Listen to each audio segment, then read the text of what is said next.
Mr. President, From Utah, ask unanimous consent to suspend the quorum call. without objection.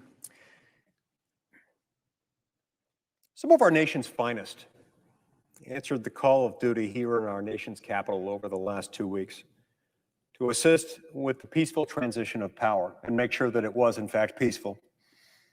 These dedicated men and women in the National Guard have taken an oath to protect that bedrock document, the Constitution of the United States. And indeed, they have fulfilled that duty. Some of our very finest in the National Guard came here to serve from my home state of Utah. 321 troops that have discharged their duties with distinction and honor came from the Utah National Guard. The majority of Task Force Utah consisted of soldiers from the 2nd Battalion, 222nd Field Artillery, 65th Fires Brigade, also known as the Triple Deuce. Additional soldiers came from the 204th Maneuver Enhancement Brigade and the 19th Special Forces Group Airborne. I rise today to honor and thank these really selfless women and men. These past weeks, the Utah Guardsmen were stationed at the Madison building of the Library of Congress, just across the street from the Capitol. For many of these soldiers, it was their first time ever visiting Washington, D.C. Major Brent Mangum of the Utah National Guard remarked that as the soldiers were stationed at buildings, they saw these quotes on the walls, quotes from our founding fathers. And as they were working in these buildings, you could see them pausing during the day, reading the quotes, and then stopping to reflect on them. I myself had the great privilege in a couple of different groups to give some of these men and women a tour of the Capitol building before they left to go back to Utah. It was a great honor to meet and get to know these dedicated guardsmen and to learn from their stories and to see firsthand their caliber as people, and most importantly, perhaps, their visible commitment to the United States of America. This idea, this principle, this great land of ours, the greatest civilization human history has ever known, was something that they're independently committed to defending and protecting, even at the sacrifice of their own security and their own ease, which they would have otherwise enjoyed over the last couple of weeks. One of the most remarkable things about these citizen soldiers is the way in which they tirelessly serve their communities. And I say that meaning both inside and outside of their guard duty. My Salt Lake City office was lucky enough to have one of these fine young soldiers, Alfredo Lopez, as an intern a few years ago. Alfredo immigrated with his family from Peru at the age of 10, and they began to build a life here in the United States. In addition to serving the people of Utah in my state office, he's also on active duty, was on active duty with the Marine Corps before he joined the National Guard. Alfredo, in all of his endeavors in our country, has sought only to give back. He's grateful for his country and wants to make sure that it's a strong, safe, secure place in which to live. Another guardsman who is here, Jay Bartholomew, is a prison guard at the Gunnison Prison in Sanpete County, Utah. The son of my friend Scott Bartholomew, a county commissioner in Sanpete County, Jay has followed his family's footsteps to serve his local community. Other guardsmen in Utah are engaged in their communities in all sorts of ways. Some are teachers, some are firefighters, some are policemen, some are medical professionals, you name it, they've done it. And many have now answered the call of duty on the front lines of another crisis as our nation faces the current pandemic. These guardsmen have played a significant role in providing testing, moving and storing personal protective equipment, and other support missions to assist the Utah Department of Health's COVID-19 response. Now, Utah Governor Spencer Cox has entrusted them with another critical mission, The Guard will be on the front lines to help ramp up the delivery of vaccines in our state. The Guard has put together teams that can mobilize throughout Utah to deliver vaccinations and antibody infusions within a matter of hours and save a whole lot of lives and prevent a whole lot of suffering in the process. I've got no doubt that they will continue to administer this duty with dedication and with excellence, just as they do with every other assignment with which they're tasked. In everything they do, members of the Utah National Guard seek to serve and strengthen our communities, our country, and our state, and we're all better off for it. It's been such an honor to have these selfless men and women in our nation's capital. I've enjoyed getting to know them and look forward to visiting with them again soon, and I thank them for their service.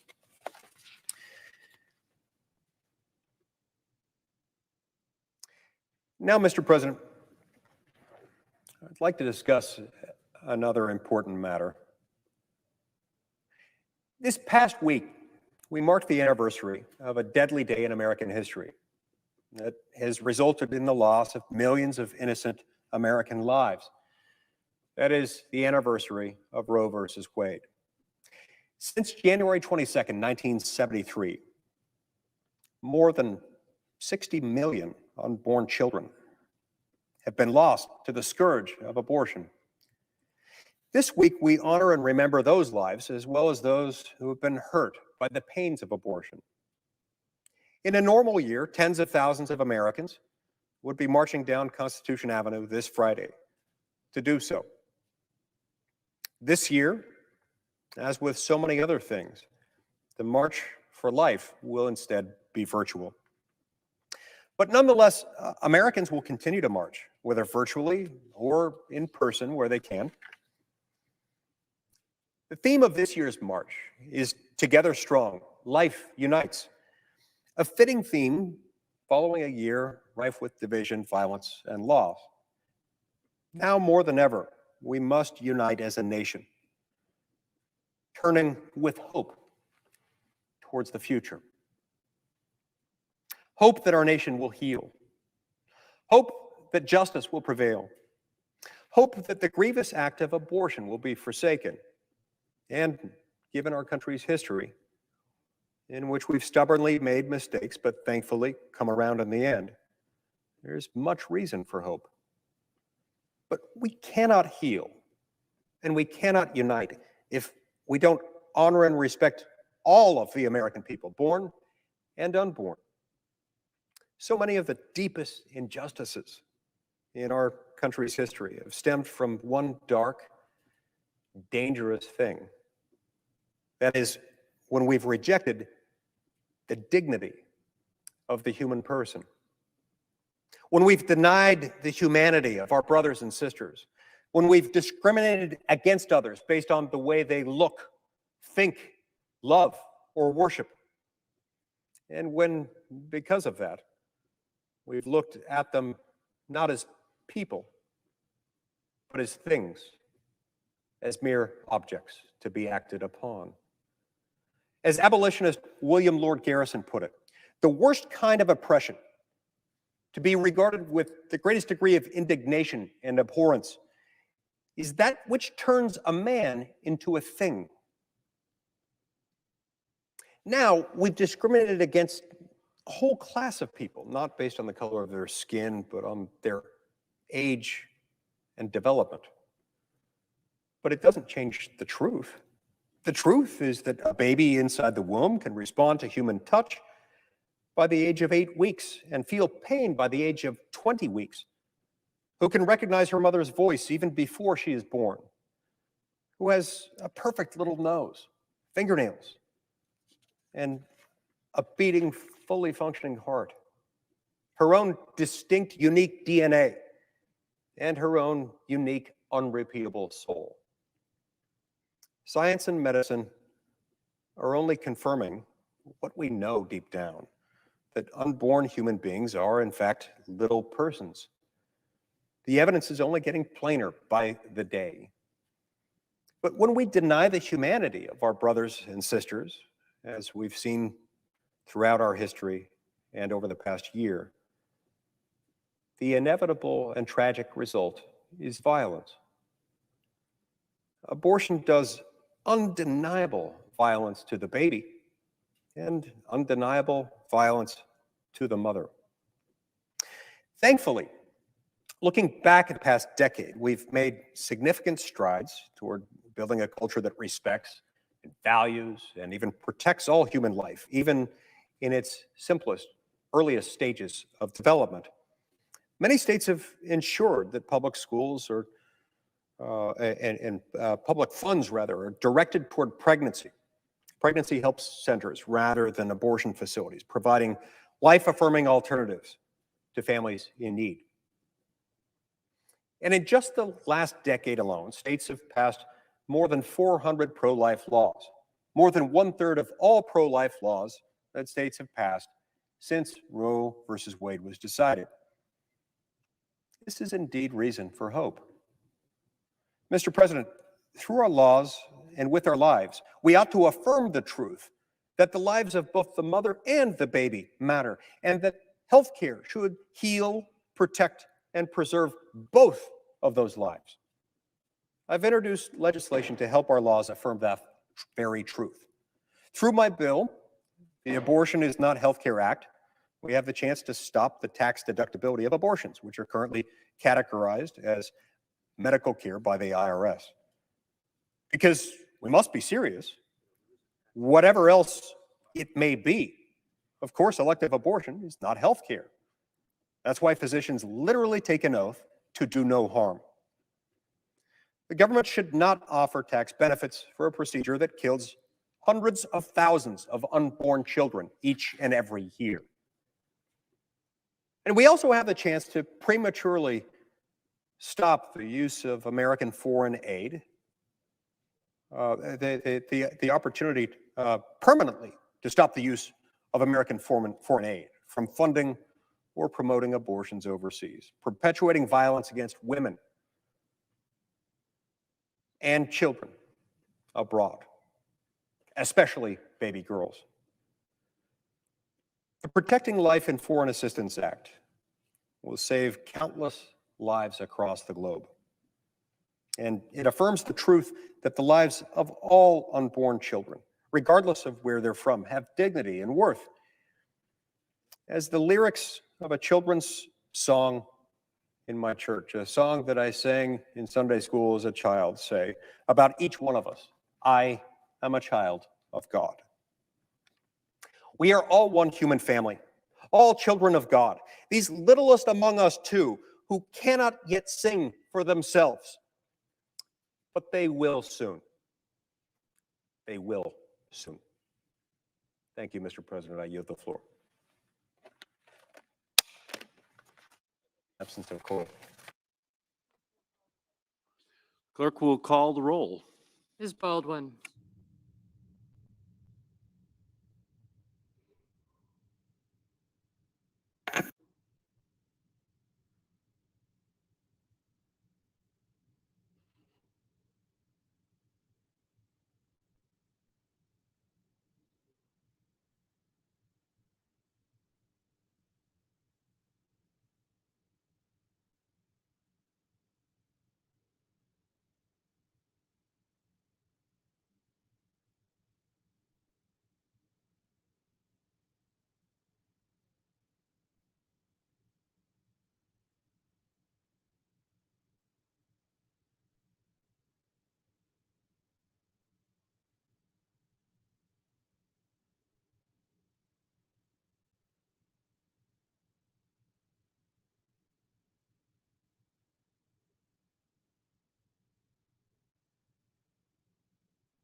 Mr. President.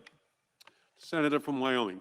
Thank you, Mr. President. I ask unanimous consent that the quorum call be vitiated. Without objection. Thank you, Mr. President. Mr. President, in the 2020 elections, Americans chose an evenly divided Senate. Half Republican, half Democrats, evenly divided. Since the Vice President is able to break a tie when it comes to specifically organizing the Senate, Democrats have the majority. Now, some Democrats want to lower the threshold for all the votes so that to pass anything, all they would need to do in case of a tie vote would have the Vice President be the tiebreaker. That is the way that a majority works when there is a tie and the Vice President is of one party. They get to break the tie in that direction, of course. What we need to make sure of, Mr. President, though, is that there is fairness in the process. The traditions and how this institution works are that we have something called a filibuster. 60 votes is how legislation is passed. And, you know, we know that the press, sometimes folks in Congress say it's hard to pass a law. Well, it's not supposed to be easy. It takes discussion, takes negotiation. It brings people together. I mean, that's the idea of needing 60 votes, to bring people together, to get a bipartisan consensus so that all voices are heard, that there is a majority and the minority voice is heard, and it forces us to find common ground. Frankly, I think there's too little of finding common ground in Washington already. So I think the last thing America needs is even more divisiveness. This is a big, diverse country. We don't need 50% of the country plus one to run roughshod over all the others. That's why our founders were so careful to protect the rights of the minority. That's why they created the Bill of Rights, why they created the Electoral College. It's why they created the United States Senate.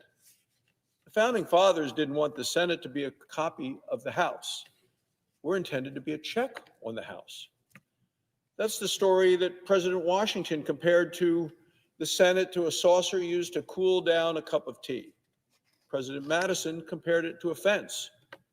We're not supposed to be a smaller version of the House of Representatives. The Senate is supposed to cool things down. We're supposed to think things through. We're supposed to stop bad ideas and stop the House from moving too fast. Changing the rules of the Senate would make that impossible. Lowering the bar to 50 votes would also be a blatant power grab. With just 50 votes and the Vice President, the Democrats could even add states to the Union, specifically states that would elect more Democrats to the Senate.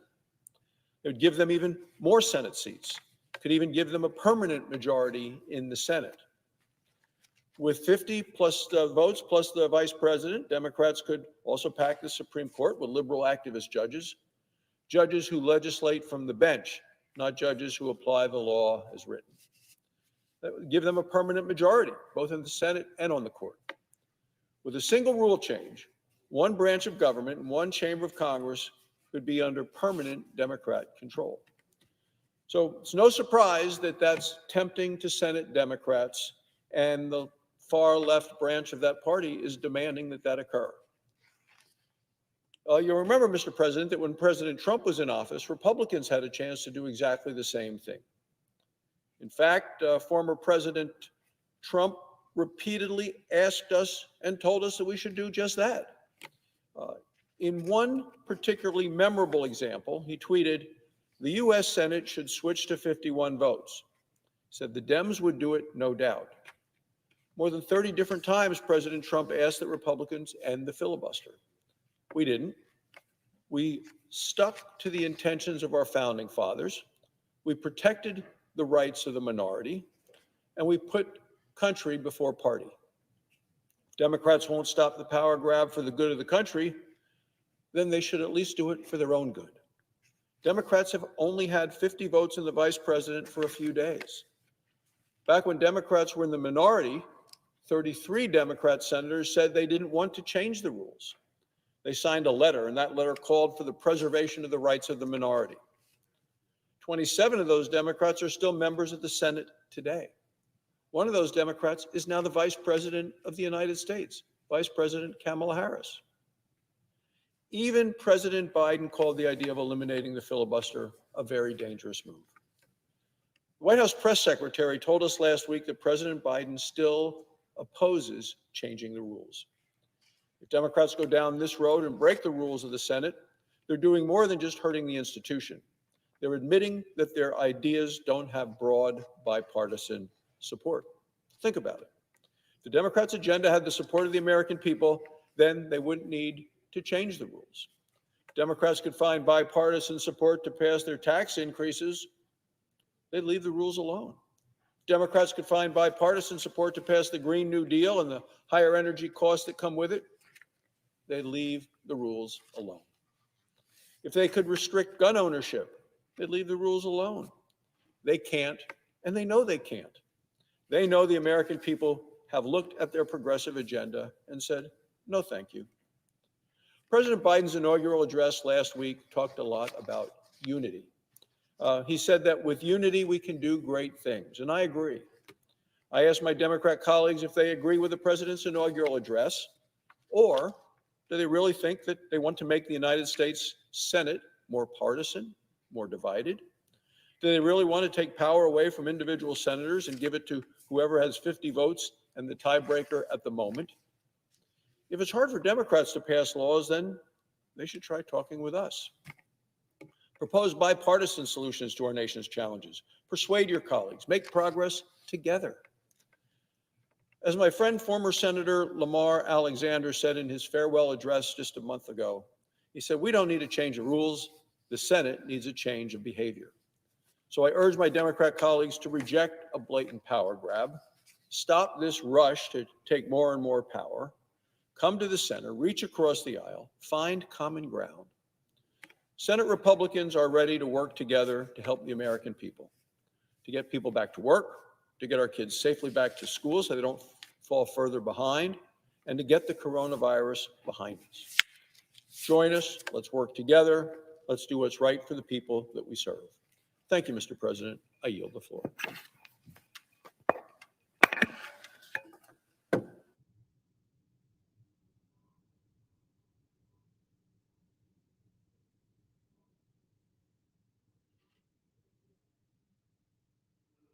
Majority Whip. Mr. President, I ask unanimous consent. I ask unanimous consent that when the Senate completes its business today and adjourn until 10:30 a.m. Wednesday, January 27th. Further, that following the prayer and the Pledge of Allegiance, the morning hour be deemed expired, the journal of proceedings be approved to date, the time for the two leaders be reserved for their use later in the day, and the Senate be in a period of morning business with the senators permitted to speak therein for up to 10 minutes each.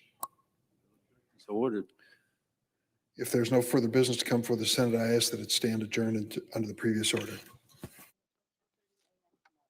The Senate is adjourned until 10:30 a.m. tomorrow morning.